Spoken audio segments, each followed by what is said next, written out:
시간이 되었습니다. 마음을 정돈하시고 조용히 묵상기도 드리심으로 3월 17일 주일 예배 하나님 앞에 드리겠습니다. 함께 기도합니다.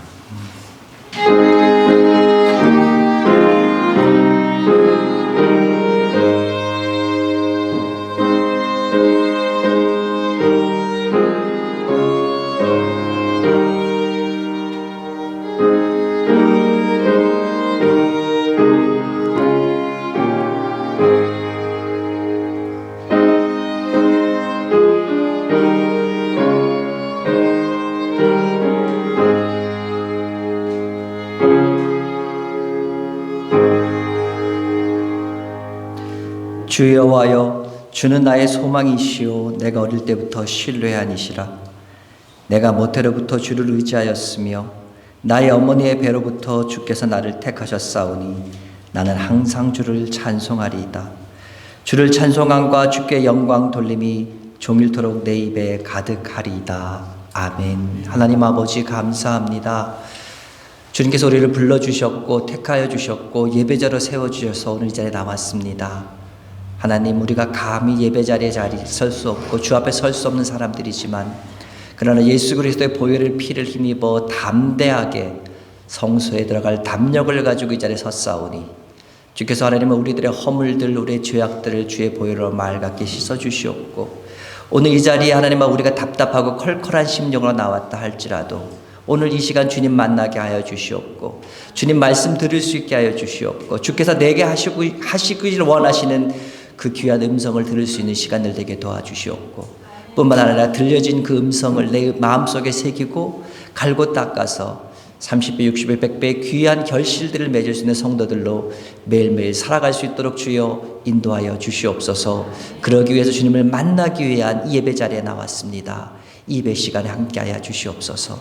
주의 성령께서 운행하여 주시고 우리 마음들을 주장하여 주시고 만져주시고 역사하여 주셔서 오늘 예배 시간을 통하여 하나님 만나고 돌아갈 수 있는 귀한 역사가 일어나는 시간 될 수 있도록 처음 시간부터 마지막 시간까지 오직 주의 성령만이 함께 하시고 역사하시는 시간 될 수 있도록 주여 인도하여 주시옵소서. 예수님의 이름으로 기도드렸사옵나이다. 아멘. 평안하셨습니까? 우리 앞뒤에 계신 분하고 인사 나누시겠습니다. 안녕하셨습니까? 반갑습니다. 아이고, 건강하셨습니까? 반가운 얼굴도 뵈니까 참 좋으네요. 감사합니다. 우리 여러 사정으로 예배 못 드시는 분들이 있으십니다. 건강을 위해서 특별히 또 중보기도가 필요하신 분들이 있습니다. 위에서 함께 기도해 주시길 부탁드립니다.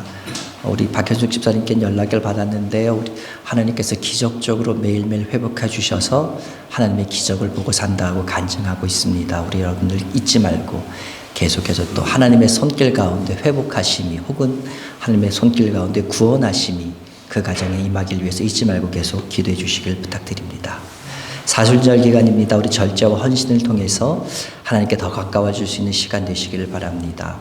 그리고 지난주에 광고가 나갔습니다. 우리 부활절 찬양제 있습니다.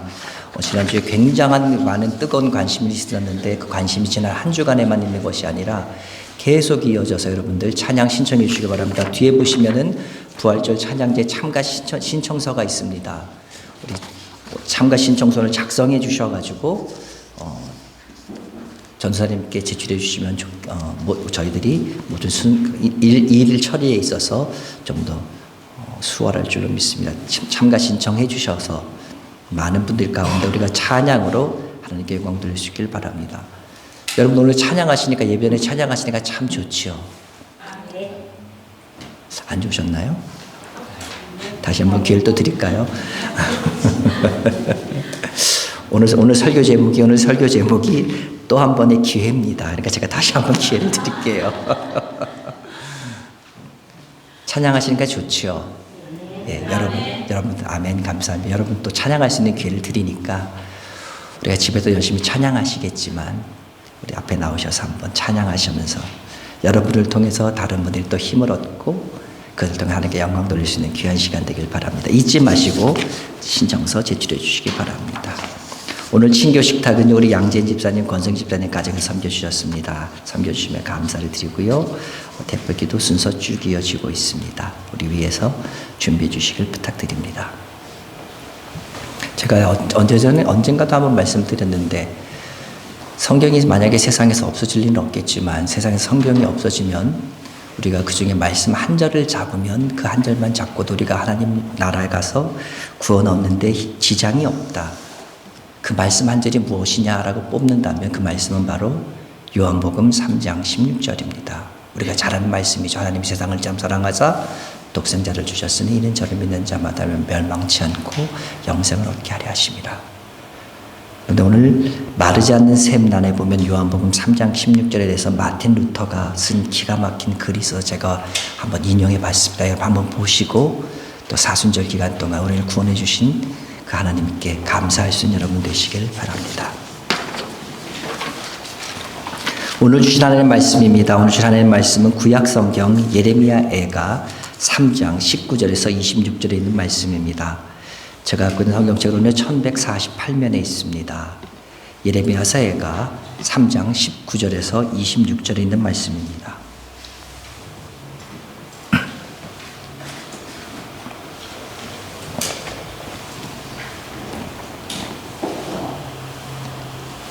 예레미야가 3장 19절에서 26절에 있는 말씀 제가 한 절 읽고 여러분 한 절 봉독하시고 우리 서로 교독하겠습니다. 제가 19절부터 읽습니다. 내 고초와 재난 곧 쑥과 담즙을 기억하소서.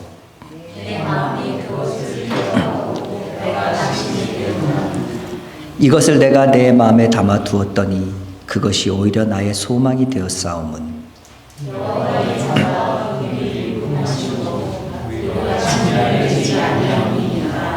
이것들이 아침마다 새로우니 주의 성실하심이 크시도소이다.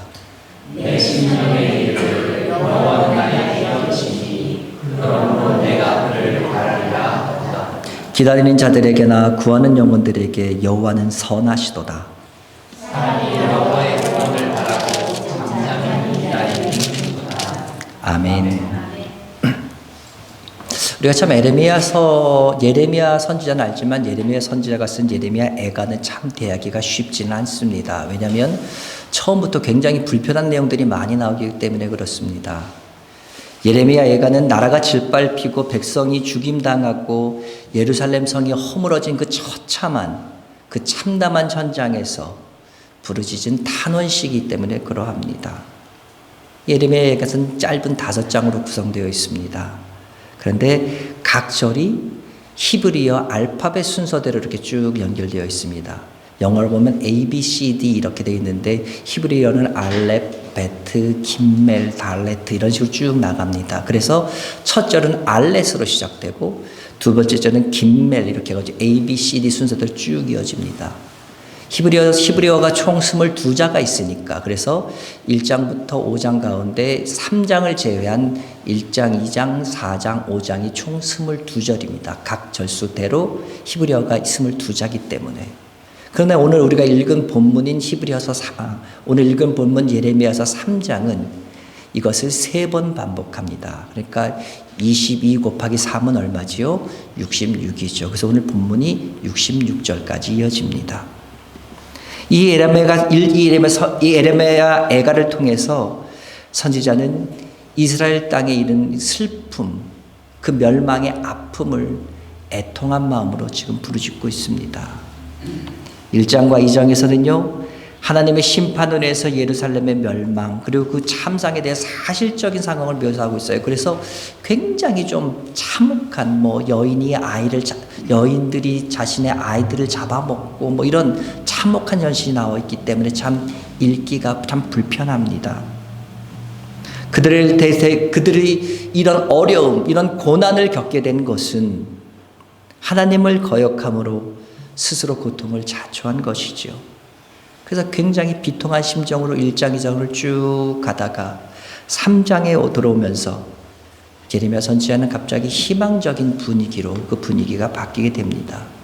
물론 저희가 오늘 읽지 않았지만 앞부분 3장 1절에서부터 18절까지 내용, 물론 오늘 포함해서 19절까지도 굉장히 좀 비관적인, 좀 참담한 그런 모습들을 계속 말하고 있습니다. 그렇지만 19절 이하에서부터는 그런 절망 가운데, 그런 참담한 현실 가운데 피어나는 한 줄기의 소망의 빛을 본 예레미야 선지자의 말을 나옵니다. 당시 유대 백성들이 처한 상황에 대해서 예레미야 선지자는 18절에서 이렇게 말합니다. 여호와에 대한 소망이 끊어졌다. 여호와 하나님과 이스라엘 백성들은 하나님께서는 그 나라의 하나님께서는 이스라엘 백성들을 하나님 나라의 백성으로 삼아 주셨습니다. 그런데 그 관계가 끊어졌다는 거예요. 이것은 뭐와 마찬가지입니까? 환자에게 당신은 더 이상 내가 해줄 수 없습니다. 그냥 편안히 집에 가셔서 편안히 남은 여생 지내십시오. 무슨 말입니까? 사형 선고지요. 이스라엘 백성들에게 있어서 여호와에 대한 소망이 끊어졌단 말은 이스라엘 백성들에게 사형 선고나 마찬가지였습니다. 그들이 처한 환경, 그들이 처한 그 어려운 가운데서 어떤 지푸라기라도 잡고 있는 그 심정인데 여호와와의 관계마저도 끊어짐으로 말미암아 이제 그들은 더 이상 떨어질 수 없는 인생의 가장 밑바닥까지 떨어져 있음을 지금 그들은 보여주고 있습니다. 이런 가운데 오늘 우리가 읽은 본문 19절에서부터는요, 이스라엘 백성들이 어떻게 그 어려움을 딛고 일어설 수 있는가, 어떻게 회복할 수 있는가에 대한 하나의 방법을 우리에게 보여주고 있습니다. 19절, 20절에서는요, 고통 가운데 낭망이 낙심의 밑바닥까지 치닫은 상황을 보여줍니다. 제가 19절, 20절 다시 한번 읽어볼까요? 내 고초와 재난 곧 쑥과 담즙을 기억하소서. 내 마음이 그것을 기억하고 내가 낙심이 되오나. 예레미야는 지금 유다 백성이 처해 있는 고통을 자신의 비교하면서 자신의 빗대어서 지금 설명하고 있습니다. 쑥과 담즙. 이 쑥과 담즙은 쓰지요. 모든 것이 마지막 순간까지 처해 있는 그런 모습들을 보여주고 있습니다. 그런 가운데 하나님께서 이스라엘 백성들을 새롭게 하시고 죄로부터 떠나게 하기 위해서 철저하게 그들을 지금 비참한 상황에까지 이르게 만들었음을 지금 말하고 있습니다. 하나님께서 왜 이런 순간까지 이렇게까지 이스라엘 백성들을 처참하고 비참하게 놔두셨을까? 사람들은 그런 게 있습니다. 무엇이든지 조금이라도 의지할 것이 있으면, 무엇이라도 조금이라도 붙잡을 것이 있으면은요, 하나님을 바라보고 하나님을 의지하기보다는 가까운 데 있는 의지할 것들, 가까이 있는 무엇인가 붙잡을 것들, 그것을 먼저 의지하고 바라보기 때문입니다. 그래서 자기가 선택한 것, 의지할 것, 혹은 바라볼 것, 그것을 통해서 이 어려움이, 고난이 극복되고 나면 그 다음에 어떻게 됩니까? 아무것도 아니었냐고 잊어버립니다. 그리고 나서는요, 나다시 아무것도 아니라는 생각에 다시 그 삶을 그대로 살아갑니다. 하나님께서 원하지 않는 삶들. 그러면서 이와 같은 일이 반복되면 어떻게 됩니까? 우리의 마음이 점점 굳어지지요. 성경에서 말하고 있는 표현대로 말하면 우리 마음이 어떻게 됩니까? 강팍해진다는 거예요. 굉장히 단어가 세지 않습니까? 강팍. 그래요. 우리 마음이 이렇게 세져요. 단단해진다는 거예요. 별일, 하나님께서 주시는 그런 작은 일에, 하나님께서 주시는 이런 것에는 별로 흔들리지도 않고 감사할 줄도 모르는 그와 같은 삶들 살아가게 된다는 거예요. 에덴 동산에서 우리 인류가 타락한 이후로, 그리고 성경의 쭉 역사를 살펴봤을 때에 이 같은 일이 계속 반복되고 있는 것을 보게 됩니다. 그 말은 무슨 말입니까? 이것이 지금도 계속 반복되고 있고 앞으로도 계속 반복될 거라는 거지. 언제까지? 주님 오시는 그 순간까지. 아니요, 앞으로는 이것이 더 심해질 거예요. 앞으로는. 그래서 고난을 당할 때 철저하게 비참한 상태에 이르기 전에 먼저 하나님을 바라보고 의지하는 것, 그것이 우리가 고난을 경험하는, 고난을 극복하는 데 대단히 유익한 일입니다. 왜 그렇습니까? 하나님께서 우리에게 고난을 허락하진 않으십니다. 고난을 주시진 않으세요. 근데 우리가 고난 가운데 우리가 처하게 되면 하나님 어떻게 하십니까? 긴장 모드로 딱 들어가세요. 왜요? 저 영혼이 저 고난 때문에, 어려움 때문에 실족하여서 하나님을 모른다 하지 않을까 하나님께서는 그것이 제일 무서우신 거예요. 이 세상 모든 것보다, 어떤 것보다 한 영혼을 더 사랑하시는데 고난 때문에 그것을 사단이 이용해 갖고 그 영혼을 실족시킬까 봐. 그 하나님께서는 비상 사태에 돌입하셔 가지고요. 모든 통제권을 하나님께서 딱 움켜 주십니다. 그렇게 되면은요.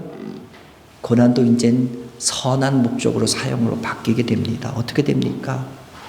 고난을 사용해서 우리의 믿음이 연단시키십니다. 고난을 이용해서요, 주님을 바라볼 수 없는 그런 환경 가운데서도 우리를 주님을 바라볼 수 있게 할 수 있는 그러한 우리를 바라볼 수 있도록 우리를 훈련시키십니다. 고난을 통해서 지금까지 내가 알았던 혹은 들어서 알고 이런 하나님에서 내가 직접 경험한 나의 하나님을 만나게 된다는 말이지요. 그래서 어떤 분들은 고난에 대해서 이렇게 말합니다. 변장된 축복이다 말합니다. 왜요? 고난 때문에 하나님을 만날 수 있기 때문에. 그전에는요, 기도하지 않다가 고난 때문에 기도하면서 하나님을 만나는 기쁨을 누릴 수 있기 때문입니다. 고난 속에 들어가면은요, 우리가 평소에 보이지 않았던 우리들의 실체, 우리들의 민낯을 그대로 보게 하십니다. 보통 때 믿음도 좋은 것 같아요. 신앙도 좋은 것 같아요. 근데 고난 가운데 푹 빠지면요, 제일 먼저 하는 게 뭔지 아십니까? 하나님이 어떻게 나한테 이럴 수 있지? 그러면서 교회부터 안 나오시더라고요. 그럴 가운데 더 기도하고 하나님을 찾아야 되는데 제일 먼저 하는 것이 기도도 못하겠다고 기도부터 안 하시더라고요. 고난의 자리에서요, 지금까지 내가 보았던, 희미하게 보았던, 다른 사람을 통해서, 목사님의 설교를 통해서 희미하게 보여졌던 그 예수님이 이제는 분명하게 보이게 되고, 그 예수님이 우리 가운데 분명하게 보이게 될 때 내가 죄인인 것을 깨닫게 되며 죄의 문제가 철저하게 다뤄지면서 우리는 하나님을 개인적으로 만나게 됩니다. 그렇게 될 때 우리는요, 성숙되고 변화되고 새로운 모습으로 바뀌고요. 그래서 하나님을 더욱더 의지하는 삶으로 나아갈 때에 우리 삶은 고난 이전보다 더욱더 존귀해져서 주의 뜻을 따라 사는 삶을 살아갈 수 있는 고난의 유익이 우리에게도 있다는 거지요. 이렇게 고난 가운데 내 모습을, 내 실상의 모습을 살펴보고 난 다음에 그 다음에 우리가 발견하게 되는 것이 있습니다. 그것은요, 21절, 22절에 잘 나옵니다. 21절입니다. 이것을 내가 내 마음에 담아 두었더니 그것이 오히려 나의 소망이 되었사옴은 여호와의 인자와 긍휼이 무궁하심으로 우리가 진멸되지 아니함이니이다. 여기서 22절에 나오는 담아두다라는 단어인 히브리어 아쉬브라는 단어는요, 돌이켰다, 돌아온다 이런 뜻입니다. 그러니까 이 문장을 직역해 보면은요, 내가 내 마음에 대해서 돌이켜 다시 생각해 봤다는 거예요. 고난 가운데 돌이켜 다시 생각해 봤다는 거예요. 고난의 밑바닥 가운데 들어가서 내 실체를 다시 보게 되었고 내 자신을 다시 돌아보았을 때 무엇을 알게 된다는 거예요? 22절을 말씀하시는 여호와의 인자와 긍휼의 무궁하심을 내가 알게 된다는 거예요. 그것을 알게 되면 어떻게 됩니까? 아, 하나님께서 지금까지 참으셨구나. 하나님께서 긍휼하심으로 인자하심으로 나를 참으셨구나. 지금까지 내가 살아온 내 모습을 보면은 지금 당장 죽어도 할 말이 없는 사람인데 그럼에도 불구하고 하나님께서 나를 참으셨구나. 우리 매일매일의 삶들 어떻습니까? 삶 전체가 죄악 속에 있지 않습니까? 여러분 삶 가운데 죄와 관계없는 날에 여러분 일생 가운데 단 하루라도 있으셨습니까? 아니잖아요. 그 말 오늘 성경만 그 말씀 그대로 진멸당해도 우리는 마땅하다는 거예요. 어제 진멸당했어도 우리는 할 말이 없다는 거예요. 지금 당장 죽어도 할 말이 없는데도 불구하고 하나님의 인자와 하나님의 긍휼이 그리고 인자와 긍휼이 변함없는 그 성실하심 때문에 오늘 우리에게 새로운 하루를 허락해 주셨고 그 하루를 때문에 우리는 또 감사할 수 있다는 거예요. 그래서 23절에서 뭐라고 얘기합니까?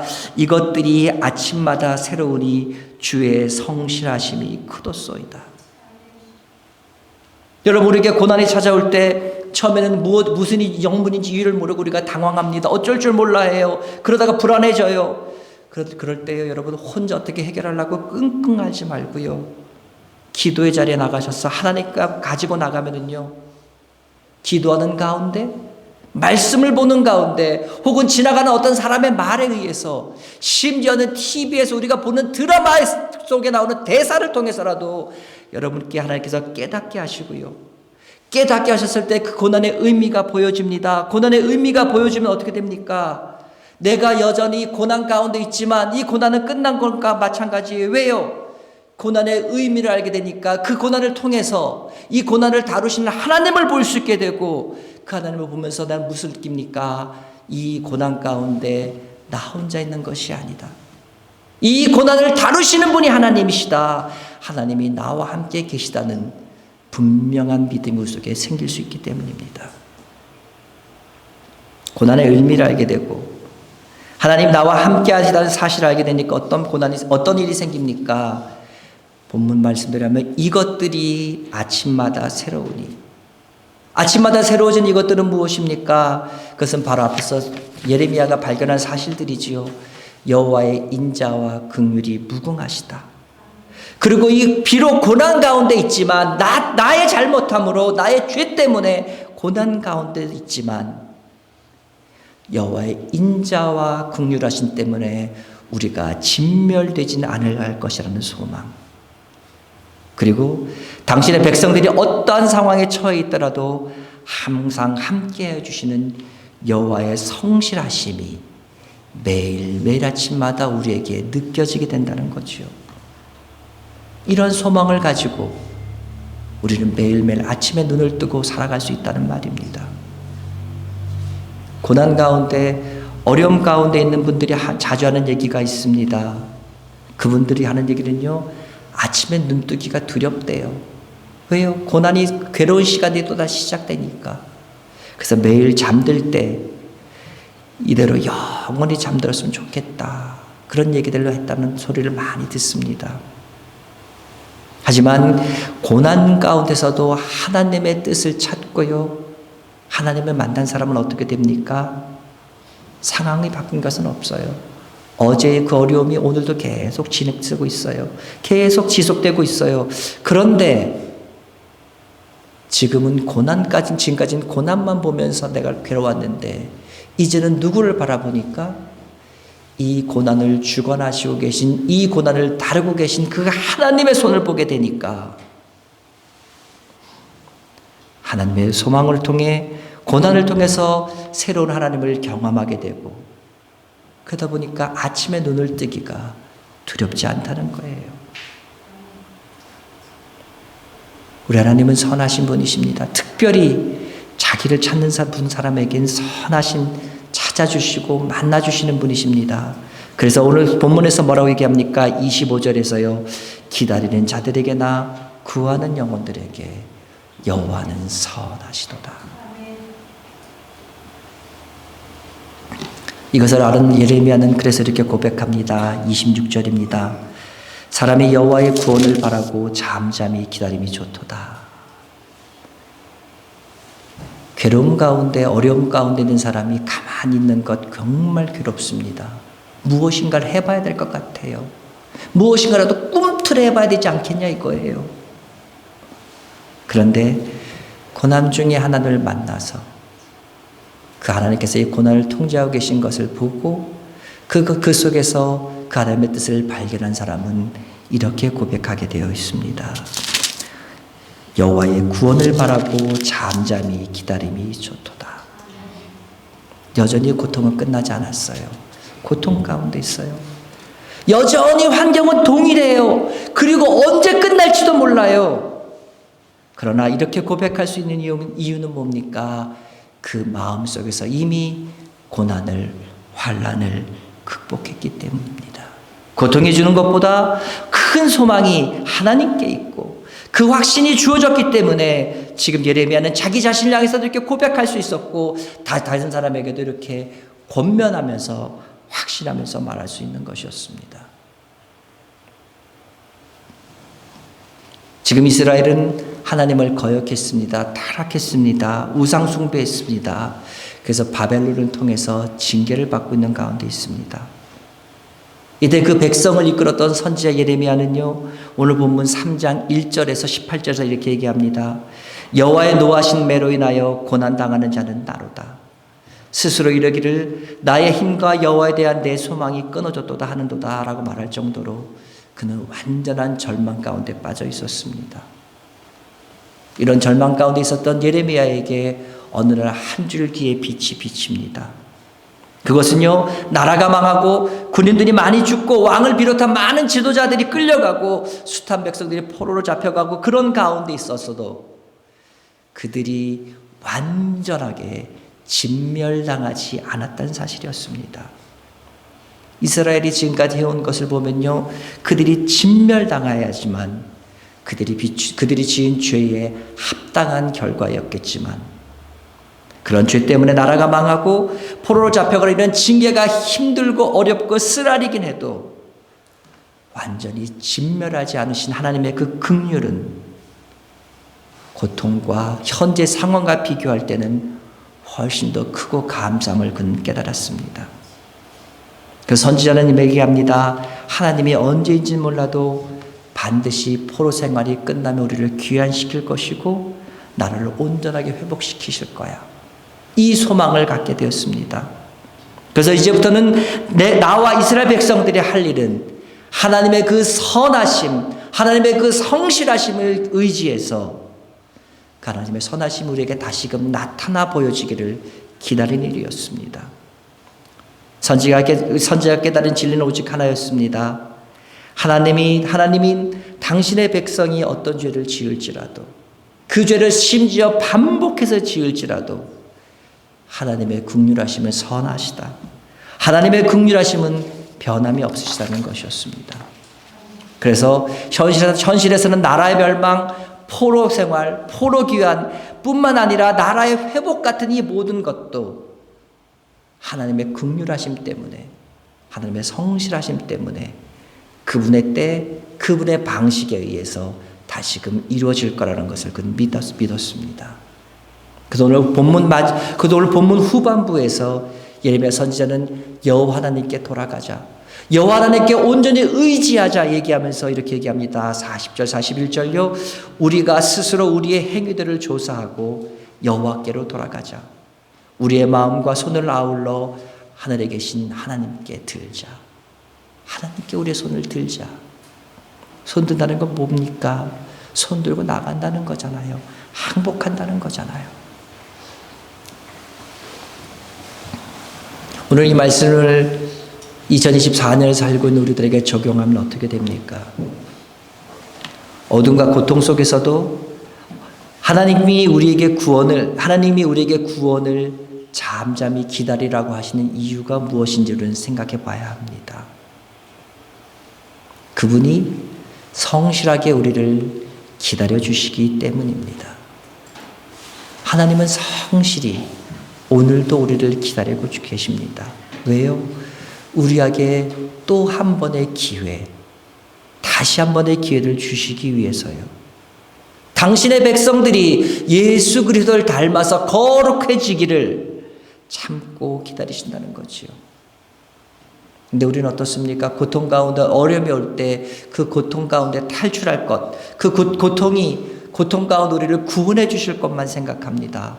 그러나 그 구원이 우리에게 주어졌을 때 우리는 다시금 똑같은 일들을 범하고 맙니다. 우리에게 준 그 구원이 우리에게 주신 다시 주어진 기회라고 생각하지 못합니다. 그래서 우리는 또다시 죄를 짓다가 또 징계를 받고 징계 받은 후에 다시 한번 기회를 받아 구원의 기회를 얻어서 구원받아서 다시 한번 기회를 얻었는데도 또다시 동일하게 불성실하게 살아갑니다. 사사기의 내용이 바로 그와 같은 내용들 아닙니까? 오늘 나온 예레미야 선지자의 이 헌신의 기도에 오늘 우리의 기도를 맞춰보면 어떻게 됩니까? 우리가 아침마다 하나님께 드려야 될 수 있는 기도가 무엇인지 분명해집니다. 우리가 아침마다 기도할 때 어떻게 기도하십니까? 하나님 오늘날 이것이 필요합니다. 하나님 오늘 저것이 필요합니다. 하나님 오늘날 이런 일이 있는데 도와주세요. 이런 얘기를 많이 하실 겁니다. 물론 다 좋은 일입니다. 하나님께 구하셔야 됩니다. 하나님의 도우심도 구하셔야 되고요. 필요한 것이 있으면 하나님께 구하셔야 됩니다. 당연히 그렇게 기도해야 되는데, 그런데 그 전에 우리가 먼저 할 기도가 있다는 겁니다. 그것은요, 어제의 나의 모습을 바라보면서, 어제의 나의 행동을 보면서 그런 가운데서도 나를 진멸하지 않으시고 오늘이라는 다시 한 번의 기회를 주신 주님의 성실하신 긍휼을 진정으로 감사하는 감사의 기도를 먼저 해야 합니다. 뿐만 아니라 감사로 그치는 것이 아니라 주어진 그 기회를 반드시 신자답게 살아감으로 말미암아 그 주신 기회를 결코 헛되이 낭비해서는 안 됩니다. 예레미야 선지자처럼 자기 백성들의 죄를 통회 자복하는 용서해달라고 기도하는 그 수준까지는 아니라도 최소한 오늘 하루만큼은 하나님 내가 어제까지 범했던 이런 죄악 가운데서 오늘은 넘어지지 않을 수 있도록 하나님 나에게 힘 주시옵소서 다짐하면서 매일매일 하루아침을 시작해야 될 줄로 믿습니다. 사랑하는 여러분, 역대상 16장 10절에서 이렇게 말합니다. 여호와를 구하는 자마다 그 마음이 즐거울지로다. 여러분, 이 말씀이 진리이심을 믿으시기 바랍니다. 어떤 상황에 처한다 할지라도 하나님을 찾으시면요, 하나님께서는 자기의 성실하심과 인자하심과 긍휼하심을 우리에게 보여주십니다. 이것은 단지 내가 마음적으로 평안해지고 마음적으로 내가 느끼는 그 수준이 아니라 하나님을 경험하게 되는 실제적인 실제 상황이 된다는 거죠. 여러분 지금 혹시 어려움 가운데 계십니까? 믿음이 흔들리시고 있습니까? 해결받아야 될 문제들이 있으십니까? 어떤 것이 있든 간 여러분 그것을 움켜쥐고 이것을 내가 어떻게 해보려고, 이것을 내가 어떻게 힘을 써서 기대해 보려고 안간힘 쓰는 것에서 멈추시고 이제 주님 앞에 나와서 그 문제를 내려놓고 기도할 수 있는 여러분 되시기 바랍니다. 먼저 기도하면서 나갈 수 있는 여러분 되시기 바랍니다. 주님께 모든 것을 구하고 그런 가운데 잠잠히 기다리면서 주님을 바라보고 나가면은요, 크신 주님의 성실하심이 그것을 이루어가게 될 줄로 믿습니다. 바라기는 오늘 여기 있는 모든 분들이 오늘 예레미야 선지자가 말했듯이 주의 성실하심을 매일매일 아침마다 맛보아 느낄 수 있는, 주의 살아계심을 변함없으심을 경험해 갈 수 있는 모든 성도님 되시기를 주의 이름으로 다시 한번 축원합니다. 기도합니다. 하나님 아버지 감사합니다. 우리들이 살아온 모습들을 볼 때에 어제의 모습만 보아도 죄악 속에 하나님께서 원치 않은 삶들을 살아왔음을 주님 고백합니다. 우리 살아온 나날을 가만히 돌아볼 때 단 하루라도 온전히 죄악 가운데서 벗어나 살았던 적들이 없었던 것들을 고백합니다. 우리들의 모습을 볼 때 내 스스로가 생각해도 부끄럽고 주님 앞에 나아갈 수 없는 사람들인데, 그럼에도 불구하고 주님 우리를 밉다고 아니하시고, 그러면서 가운데도 주님 우리를 멀리하지 않으시고, 오늘도 주 앞에 나올 때에 주께서 기뻐해 주시고 안아주시고 품어주시고, 하나님의 주의 성실하심으로 오늘도 긍휼하심으로 은혜 내려주시니 주님 감사합니다. 하나님 그 긍휼하심에, 하나님의 변함없인 성실하심에 기대어서 하나님 우리 삶들을 살아나가길 원합니다. 매일 아침마다, 하나님 매일 아침마다 성실하신 주님 우리를 이끌어 주신 것 감사합니다. 성실하신 주님 오늘 하늘도 주님께서 인도하시는 가운데 복된 하루 되게 도와주시옵소서. 기도하면서 어떤 환경 가운데서도 주님만 바라보면서 나아갈 수 있는 사랑하는 성도들 될 수 있도록 주님 도와주시옵소서. 주님과 동행하면서 매일매일 변함없이 그 하나님과 동행하는 가운데 어제 오늘 내일의 삶들이 주께서 원하시는 그 귀한 거룩함에까지 이르는 귀한 삶들로 변해갈 수 있도록 주여 축복하여 주시옵소서. 내 모습을 보면서 나의 삶을 보면서 나에게는 소망이 없지만 그러나 주께는 소망이 있기에 주께 소망을 두고 나아가겠사오니 주여 이 소망으로 인하여 주님 우리에게 더욱더 힘 주시옵고 이 세상 가운데 하나님 주의 말씀대로 주의 거룩하심대로 그 거룩하심을 이뤄갈 수 있는 힘과 능력들을 우리에게 허락하여 주심으로 하나님 정말 세상 속에서 예수 믿는 사람답게 내가 예수 믿는 사람답게 살아갈 수 있도록 주여 함께 하시고 도와주시옵소서. 매일매일 삶이 부끄러운 삶, 매일매일 삶이 후회되는 삶이 아니라 주님과 동행하는 가운데 기쁨 넘치는 힘이 있는 승리하는 삶들로 이루어져 갈 수 있도록 주의 성령이 우리에게 함께하여 주시옵고 우리에게 역사하여 주시옵소서. 주여 역사하여 주시옵소서. 우리 성도들을 통하여 주의 성실하심이 나타내 보여줄 수 있도록 주여 함께하여 주시옵소서. 예수님의 이름으로 기도드렸사옵나이다. 아멘. 우리 주 예수 그리스도의 은혜와 하나님 아버지의 그 크신 사랑하심과 성령님의 감화 감동 위로 교통력 충만케 하심이 신실하심으로 오늘 우리를 돌보시며 긍휼하심으로 우리를 이끄시고 계신 그 하나님을 믿고 나가는 사랑하는 성도들 머리 위에 그리고 오늘부터 시작되는 일주일 동안의 삶들 순간순간들 위에 이제로부터 영원토록 함께 있을지어다. 아멘.